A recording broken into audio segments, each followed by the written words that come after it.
Welcome back. Champ here with Alfonso. We're going to do some classical, but we're under pressure. We got to do this I'm with fast. you. So, Ravel, I mean, yeah, a touch of brass. still pleasant stuff. Touch of Brass, Canadian Brass. What's on there? Jesus Joy of Man Desiring, Gabrielli, Canzone 3. Oh Uh, yeah. Well, we uh, played that. We played the Gabrielli I remember. double court. Were I you in I that? wasn't part of that. Nope, sorry, I didn't get to be part of that. Oh, okay. I enjoyed listening, which is something you didn't get to do. I got to listen to it. Well, I got to listen to it from the insider's perspective. Right, right. But Touch of Brass, Canadian Brass, always fun to listen to Canadian Brass. Grand Canyon Suite. How do you pronounce this Ah, guy's last name? Harmony No, or Grofe, I would say Groffet. I Grofe. never Grand Canyon Suite was I never knew who did that. Yeah, Grofe. Yeah, Huh. Yeah, well, and I remember when we were in junior high, or at least when I was in junior high, we watched a movie of it. hmm. It was set, it was like the piece of music is supposed to like convey all this visual, like going through the Grand Canyon. And so somebody actually made a movie of it. It was good. I mean, it was kind of, like it was like force feeding you the idea of classical music, invoking all these imagery of, nature and whatever. There's another one They with the impressionist type The art too. Rhapsody Espagnole. That's actually Pavon for a Dead Princess. That's a good one. Mhm. Yeah, if you want to be sad, go listen to that a And bunch our of final times. record, Gabrielli. Oh, okay. That's Philharmonic Brass Ensemble, Cleveland Brass Ensemble, and Chicago Brass right. Ensemble. Wow, So what'd they play? uh, Canzone, they play trumpet. Septimi. Yeah. They didn't play the uh, sackbut, horn. Canzone, Canzone, Canzone, Septimi. Timpani, Tony. Yeah, Septim. three of those. Sonata. Uh, I don't know. You know, I just love you all this know, brass stuff. I think I might still have the music for that. Um, Mm, it was in French. It was a French publication, so it was all instead of Italian markings, it had French markings. mm. All right. Well, hi, folks. We're doing another one with Alfonso, but now this is really super special because we actually have Alfonso here in person instead of on a Zoom because he's not in Hawaii right now. He's right here in Seattle. So I did one with him on a Zoom, but I realized it did a lot of the same material I'd done before, and so it had to go away, and there wasn't enough to make into a full little video here. So I thought we'll add some here to it, and I'll attach that one on the end of it. We'll see how that goes. But Well, he'll forget about it anyway, so. well, there's that. There's that. Maybe, or maybe I won't be able to find the old one. That's the other possibility. So Alfonso's our classical expert, as well as our Frank I Zappa. wouldn't say that. But, Well, he knows a little bit more than I do. okay. Okay, so that Oh, makes him okay, an there. expert to me. All right, all right. Okay.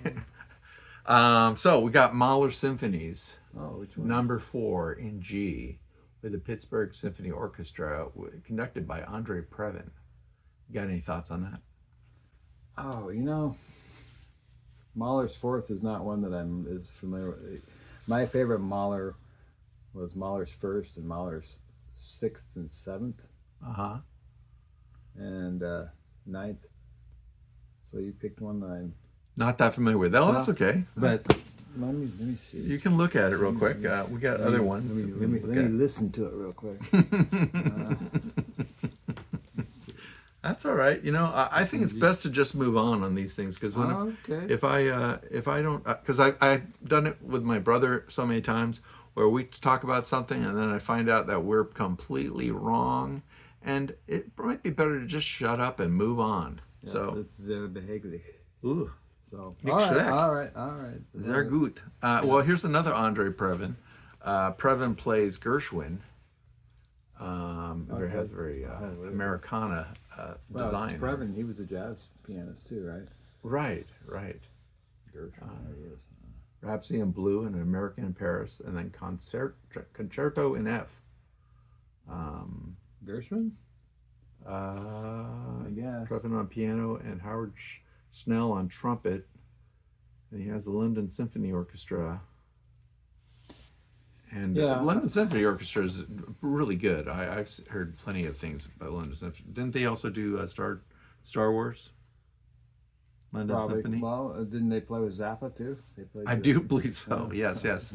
I think they played with a number of that different. Was the one that Zappa did that he lost all the money on, and then he had to put all those box sets just to make money to pay for it. So. Oh, cool. Anyway, that's a tidbit.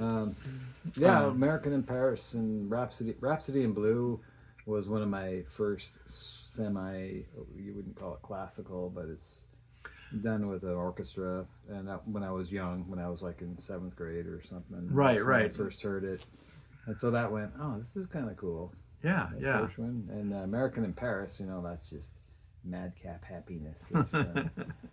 It's just crazy. Yeah. Well, Rhapsody in Blue, you kind of keyed something in my brain. I have I don't know if I have it sitting here or not, but I know I had one where it was from the original piano rolls.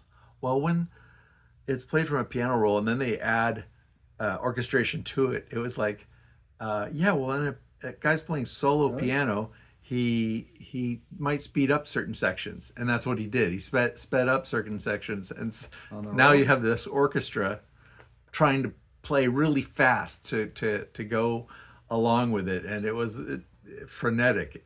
So they knew it was coming up, and they knew. They knew when they were playing to the piano roll. Conductor and right, they just had to play the piano roll, and I'm sure they had a conductor to do it, but but it's like you're playing with a dead person, right? Yes, exactly. Worked well with Natalie Cole, not so much with Gershwin in that particular case. Pavarotti. Now we're really getting heavy with Pavarotti. He looks like Pagliacci. Pagliacci. Yeah. Mm-hmm. Yeah. So, you have any thoughts on Pavarotti? Not so much. I was never an opera singer. Was he the one that was it him that sang with John Denver? Pavarotti? Or was it the other guy? There was some tenor that it could have been John Denver. Interesting. And I like that. It was a very odd combination. I can see that. Either you Rocky Mountain High. Either you loved it or you thought it was a travesty, and depends on whether you like John Denver, I guess. Yeah. If you came to it from the classical end, you're like going, "What the hell?" Yeah. Well, I like all those experiments. Even if they don't quite work, okay. Well, they tried. Here's a different one, Martinu. So this is Sinfonia Concerto for oboe, bassoon, violin, small orchestra, Czech Philharmonic Orchestra. This must be something I just got along the way. I haven't heard of any of that, but oboe and bassoon, they're both double reed instruments. So. Well, and I've gotten more appreciation for bassoon, and not so much as oboe, but oboe's kind of cool too. But bassoon, we have a good bassoon player in our community band. Oh yeah, she's good. Yeah. Yeah, and when you hear them play their part, like a bass clarinet and the bassoon chugging away, and it's the thing neat. About the bassoon is it's kind of like the joke instrument. Whenever you see a cartoon, that's the bassoon doing the silly thing. Right. Yeah. Peter and the Wolf is one I think of, kind of doing an interesting. And the oboe can be very beautiful, one of the most beautiful instruments, but it's also can be one of the most excruciating instruments if it's played incorrectly. Right. So, and they always tune up with the oboe. That's true. That's true. Another interesting thing is the oboe is a conical shaped tube. So you got that going for it. I think, so the notes, the waves they can resonate when from a narrow opening to a wide opening. And I think I've always explained to myself that's why they used it to tune, because it has all the different wavelengths. Oh, interesting. That's my theory. Where a flute might not. True. The flute is, you got the different, you got the whole, you got the half, and then you got the, whereas that's why like a cornet sounds different from a trumpet, because a cornet is tapered. It's a conical tube, not as much as a French horn, but it's more conical. That's why it sounds mellower and deeper, and then you can go really with the flugelhorn. Is that similar? Yeah, so same idea. Yeah, that's also why when they sound bad, they sound really bad. Ask him. I'm flat. Okay. Manhattan. Manhattan butterfly. Yeah. Okay. I think I need a. That's Madonna's. I think maybe I'm thinking of a Madonna's, beverage. I need a butterfly. Manhattan. I can't even say it now. Madama Butterfly. Madam Butterfly. There you go, Madam Butterfly. Gee, Puccini. I can't believe how hard a time I was having with that. That's Puccini. That's good. Metropolitan Opera. Oh, that's cool. Yeah, and you got the libretto. The libretto. That's the. Does that go with rigatoni? Libretto, depending on what kind of sauce you have. Yes, well. If it's a white sauce. Ooh, all kinds of fun stuff in here. Has pictures of the actual Oh, opera. That's cool. At the Met, inside the little book. So that came with this? I would assume so. I don't think that. Well, okay. Well, let's just see it. Dmitry Metropoulos. Sorry, wait. buddy. I'm not going to get your name right. This is the Metropolitan Opera Record Club, which is a division of the Book of the Month Club. Ooh. So, wow. I didn't know that was a thing. Is there any dates on this? Well, anyway, there's the Metropolitan Opera. This is actually an opera I've seen in Seattle. And really? Because they made the new version of it. With the helicopter. Right, I've seen that too. Yeah. Seen that too. Is that Miss Saigon? Miss Saigon. And Miss Saigon was a remake of this, right? Right. Yeah. And that was very good too. Yeah, well, it's all about white people stealing Asian women, right? Something like that. And Malcolm McLaren's Madam Butterfly. I like that one. I think Malcolm McNeil, remember? I know Malcolm McNeil. There you go. That's a whole different deal, yeah. Together, a great piece of music, and well, is it really? I think so. I'm not that familiar with it. Oh, okay. Well, so you tell me. There you go. This is 1957 on here. So yeah, no, it's been done for many, many years. But look at Puccini. He looks Russian here. Giacomo. So, if you're going to talk about them, let's show them to the people. I mean, I gotta find it now. Teaser. Not teaser. Well, they gotta go buy this. Clickbait. It's a 1950 for the something. 1957 Opera of the Month. Now, of course, I'm not gonna be able to find Puccini. I was reading a newspaper from 1957 this morning. They found it at where I'm staying. They found a 1950, and it's the Seattle Daily Times or something. Oh, neat. And it was talking about how they're going to raise the debt limit. Oh. Yeah. And, wow. And how the missile defense program was being questioned whether it would be feasible, because they're going, let's just spend money on offensive weapons, not deterrence, or not defense, because this is 57. Yeah, no, I got it. No, these things come up. Next time I'll bring the paper over. There we go. We can talk about that. Okay, so that's opera, and we admit we aren't really big opera people, so we don't know a lot about that. Well, the Giants of Flamenco. Do you know anything about Flamenco? Montoya, Sabicas Montoya.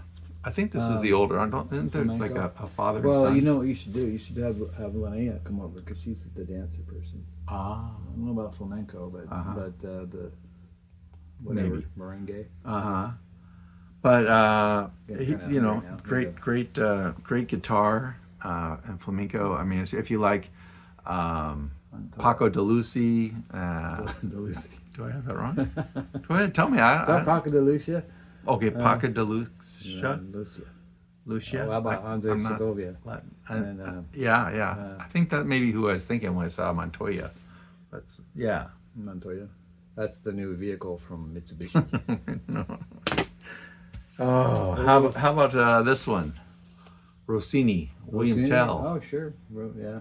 and then Tchaikovsky's Most 1812. people know that as the J.P. Patch's theme. well, the No, I don't. the Lone Ranger. The Long Ranger, yes, The the Long Ranger. That's right, William Tell Overture, and then the 1812 Overture is always cool because they have the canyon. Boy, I'm having a good time today.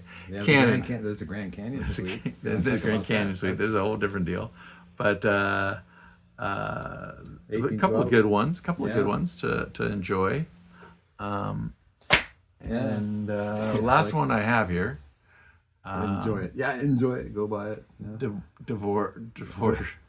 Don't have me say it. Dvorak. There you go, Dvorak. Symphony Number 5 in E From minor. the New World. Actually, New World Symphony. it's met the Moldau. The New World Symphony. Yeah, I bought that myself when I was in high school. I bought that album because he wrote it. He wrote it when Dvorak is Czechoslovakian, I think. He came to the United States in like 1900 or something, and was enchanted by the tunes, the folk tunes that he heard from, I don't know, Appalachian Spring or. From Copeland? No, that's. But other folk. But like one of the melodies in like the second or third movement is a folk song that he heard and he wrote it in there. He really was impressed. So the New World meaning America? The New World, yeah, the New World is America. Ah. So he went to the New World and wrote this when he was here, I think, but it didn't really come out until he got back. And so Then he went back over and did it with the Berlin Philharmonic Orchestra. yeah, well, Herbert von Karajan. Yeah. Well, that's good. Really, this is Berlin. He's like more impressed with it. Well, normally you see him with Deutsche Grammophon or. I was looking for that as soon as I said that. I was like, oh, where? No, it's on Angel. Right. Wow, look at him. He's very dramatic. Yes. He's like Leonard Bernstein of Germany. There he is. Yeah. Conducting away, and you better play that right, buddy. Yeah. He must have been a hard one to work under. Oh, probably. Who knows? Sometimes these guys come off that way, and then they're, teddy bears. I don't like that guy. You think he's an asshole, but he's a little nicer than you